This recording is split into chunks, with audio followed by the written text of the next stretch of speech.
नमस्कार। दिल्ली के पढ़े लिखे अनपढ़ व्यक्ति ने रामलीला मैदान में रैली किया और रैली में जो बातें बोली, रैली में जो अपनी विचारें रखी, उस बात से, उस हुंकार से देश में तो कोई असर पड़ा नहीं, ना दिल्ली में कोई असर पड़ा। लेकिन जो रामलीला मैदान में रैली किया अरविंद केजरीवाल ने, तो जो थोड़ी बहुत भीड़ इकट्ठा हुई थी, लोगों ने ये भी कहा कि पंजाब से लोगों को हायर किया गया, पंजाब से लोगों को बुलाया गया भीड़ इकट्ठा करने के लिए। यानी इस बात से तो ये पता चलता है कि अरविंद केजरीवाल की रैली टाएं टाएं फिस थी, लेकिन ज़बरदस्ती लोगों को बुला करके अपना शक्ति प्रदर्शन दिखाने की कोशिश किया। इनके पीआर ने बहुत तरह की बातें फैलाई कि मोदी के होश उड़ गए तो बीजेपी के होश उड़ गए, लेकिन उस 40 डिग्री गर्मी में अरविंद केजरीवाल जो बातें बोल रहे थे, गर्मी तो उनकी निकल गई।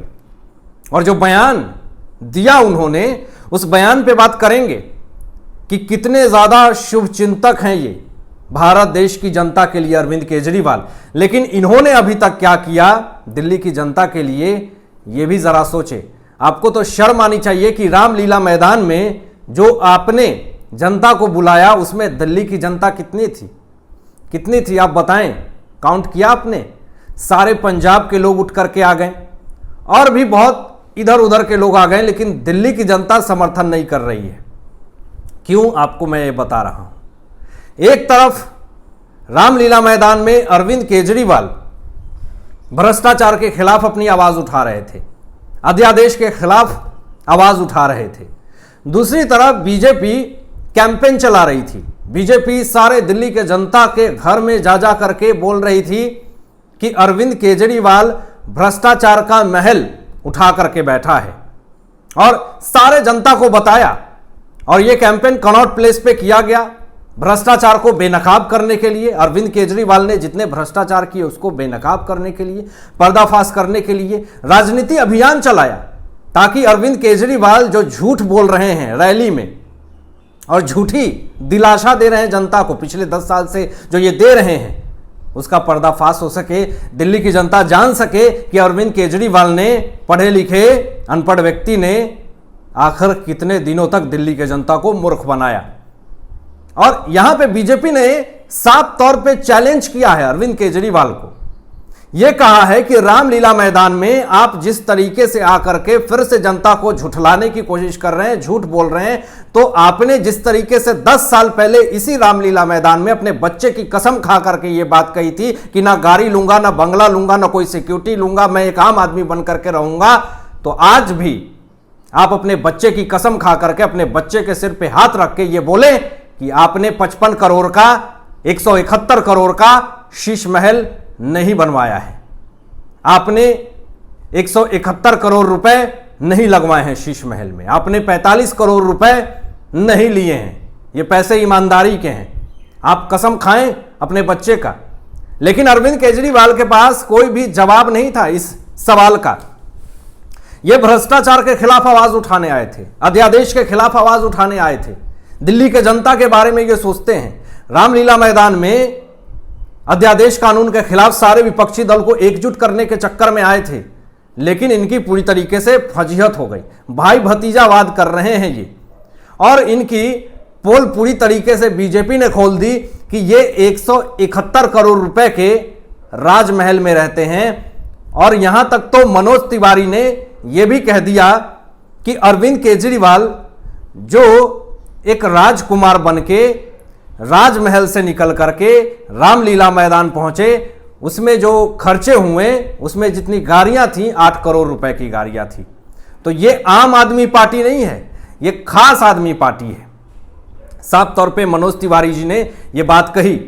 और दोस्तों, ये कह रहे हैं अरविंद केजरीवाल कि मोदी जो हैं वो देश की देखभाल नहीं कर रहे हैं। मतलब ऐसा लगता है कि अरविंद केजरीवाल के सिर पे बहुत ज्यादा दबाव है, उन्हें दिल्ली की जनता की बहुत ज्यादा चिंता है। वो बार बार नरेंद्र मोदी जी के खिलाफ बयानबाजी देते हैं, नरेंद्र मोदी जी के खिलाफ विष उगलते हैं। आगे बात करेंगे, आपको बताएंगे कि उन्होंने क्या ऐसी बात कही, लेकिन ये बात ये कह रहे हैं कि मोदी को देश की देखभाल की चिंता नहीं है, वो देश की देखभाल नहीं कर रहे हैं। आप दिल्ली के जनता की देखभाल कर रहे हैं। आपने देखा कि कल कितने गरीब लोग भूखे सोए हुए होंगे दिल्ली में। आप तो शीश महल में 10 तरह के व्यंजन खा रहे हैं, लेकिन आपको गरीब लोगों की चिंता है दिल्ली में कि उनके साथ क्या हो रही है। एक प्रधानमंत्री को पूरे देश की चिंता रहती है, आप एक राज्य की चिंता नहीं कर पा रहे हैं और ये कह रहे हैं कि नरेंद्र मोदी ठीक से देश की देखभाल नहीं कर रहे हैं। और आगे सुनिए, दिल्ली में जो काम ये करना चाहते हैं अरविंद केजरीवाल, उन्हें नरेंद्र मोदी जी रोक रहे हैं। कौन ऐसा प्रधानमंत्री है जो ये चाहेगा कि राज्य के कामों को रोक दिया जाए? प्रधानमंत्री चाहे केंद्र सरकार, वो हमेशा चाहती है कि हर एक राज्य का डेवलपमेंट हो, लेकिन अपनी सस्ती लोकप्रियता के लिए, सस्ती राजनीति की रोटियां सेकने के लिए जिस तरीके से अरविंद केजरीवाल नरेंद्र मोदी जी पे, केंद्र सरकार पे निशाना साध रहे हैं, इससे साफ तौर पे पता चलता है कि ये निर्लज, बहुत ही निम्न सोच, निम्न स्तर के इंसान हैं।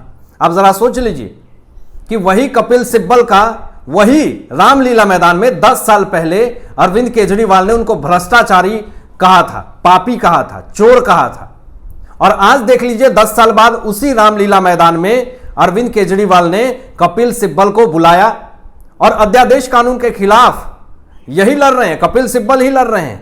अपनी राजनीति को बचाने के लिए यही कपिल सिब्बल का सहारा ले रहे हैं अरविंद केजरीवाल।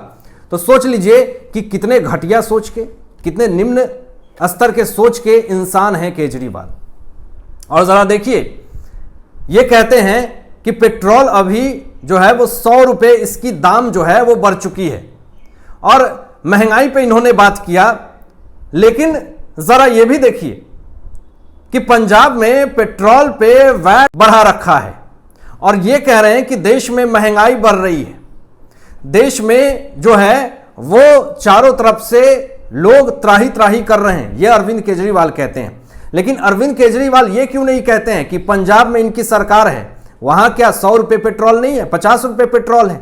आपकी सरकार 2 जगह है, एक दिल्ली में, एक पंजाब में, तो वहां पे पेट्रोल की कितनी दाम है आप जरा बताएं। खुलेआम रामलीला मैदान में अरविंद केजरीवाल नरेंद्र मोदी जी को चौथी पास राजा कह रहे हैं। एक चूहिए सा आदमी हमारे भारत देश के प्रधानमंत्री का अपमान कर रहा है। क्या इनके ऊपर मानहानि का केस नहीं होना चाहिए? ये इंसान हमेशा खुलेआम बार बार देश के प्रधानमंत्री का अपमान करता है। इस चूहिए से आदमी को क्या मानहानि का केस करके इसके ऊपर कार्रवाई नहीं होना चाहिए? एक भारत देश का नागरिक होने के नाते ये बात कहना जरूरी है कि मैं इस भारत देश का नागरिक हूं। नरेंद्र मोदी जी के जगह पे कोई भी इस भारत देश का प्रधानमंत्री होता तो मैं अपमान नहीं सहता, लेकिन एक राज्य का मुख्यमंत्री इस भारत देश का प्रधानमंत्री का खुलेआम अपमान कर रहा है, अजुल फजुल की बातें बोल रहा है। मुझे तो सहन नहीं हो रहा। लेकिन अरविंद केजरीवाल के ऊपर मानहानि का केस होना चाहिए। केंद्र सरकार इनको फंड्स देती है और आरोप केंद्र सरकार के ऊपर ही लगाते हैं। ये सिर्फ महंगाई पे बात करते हैं, लेकिन जल थल वायु सेना जो मजबूत हुई है, देश का DRDO पूरी दुनिया में खलबली मचा करके रखा हुआ है। कुर्सी से इन लोगों को प्यार है, सत्ता से प्यार है। हमेशा महंगाई महंगाई पे बात करते हैं, लेकिन कमाई पे बात नहीं करते हैं। रामलीला मैदान में अरविंद केजरीवाल ये कहते हैं कि हमारे पास 100 सिसोदियां हैं, 100 जैन हैं। कहने का मतलब कि इन्होंने ये खुलासा कर दिया है, ये बात पूरी तरीके से सिद्ध कर दी है कि इनके पास और 100 ऐसे भ्रष्टाचारी सिसोदियां हैं और 100 ऐसे भ्रष्टाचारी सत्येंद्र जैन हैं। तो अब CBI और ED को जल्द से जल्द कार्रवाई करनी चाहिए और ऐसे तमाम 100 सिसोदिया और 100 सत्येंद्र जैन को जेल के सलाखों के पीछे डालना चाहिए, क्योंकि अरविंद केजरीवाल ने खुद रामलीला मैदान से अपने भ्रष्टाचार का बिगुल बजा दिया है।